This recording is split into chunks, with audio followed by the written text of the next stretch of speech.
Today, manufacturers often ensure their product tiers are artificially segmented. To drive sales toward premium silicon, standard chips are frequently designed with built-in limitations.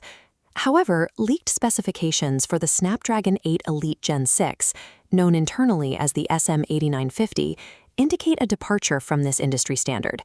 This shift is built upon TSMC's 2-nanometer manufacturing process, serving as the technological foundation for the platform's new architecture. Traditional hardware roadmaps typically relied on reducing core counts or cache sizes to separate mid-range offerings from the flagship tier. The SM8950 data suggests a different approach, showing a nearly identical compute core layout between the standard model and its Pro counterpart. With core logic remaining the same across versions, the traditional performance gap is moving away from the processor itself and toward peripheral support. Under this strategy, the primary metrics for premium differentiation are restricted to I/O bandwidth and specific marginal cache reductions. If these specifications reach production, OEMs would be able to adopt standard-tier silicon for flagship-level devices without the usual penalties in raw computational throughput.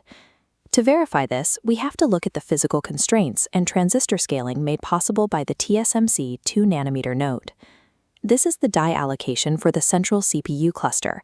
These cores utilize the custom Oryon architecture, which is organized into 3 distinct logical groups.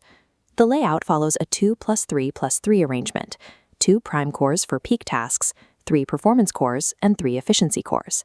This cluster is supported by a shared 16-megabyte L2 cache that feeds all 8 cores simultaneously. When we place this SM8950 blueprint next to the rumored specifications for the Pro model, the lack of divergence becomes clear. The Pro variant utilizes the exact same 2+3+3 Oryon cluster and the same 16-megabyte L2 cache. This means the instructions per clock performance and the latency of the primary data path are the same for both chips. By equalizing the CPU and L2 cache, the real-world compute delta for general operations between the base and Pro models effectively disappears. The 2-nanometer process also allows for significant physical expansion of the graphics hardware. The Adreno 845 GPU moves away from a unified block, splitting instead into 6 distinct parallel slices. This doubles the slice count from the previous generation, allowing each unit to operate with its own independent clock speed. Each of these 6 slices maintains its own shader cores and fixed-function blocks. Running 6 independent execution units in parallel creates a massive demand for data. Without a robust memory subsystem, the GPU would quickly bottleneck. To prevent this, the architecture uses a 12-megabyte generalized memory management framework.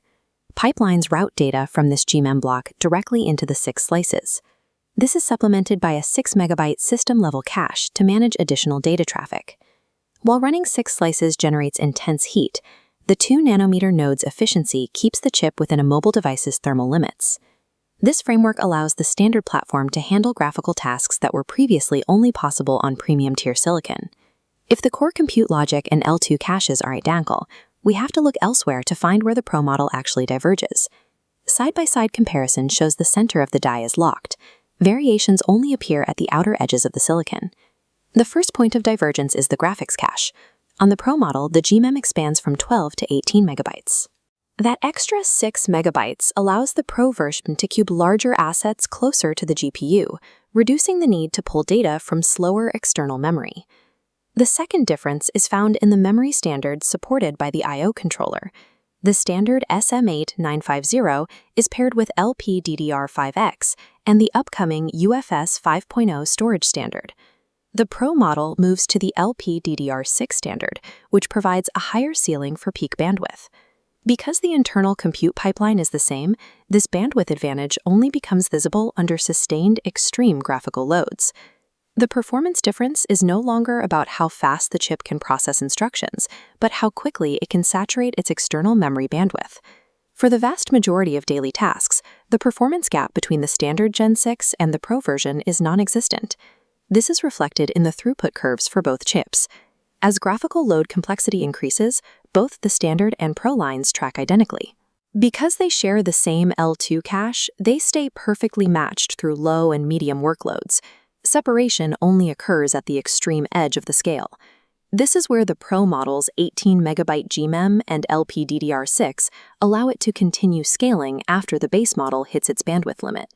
However, the point where the base model plateaus is already high enough to meet the requirements of most high-end flagship devices. By not limiting the features on the standard chip, the market outlook for the Pro variant becomes less certain.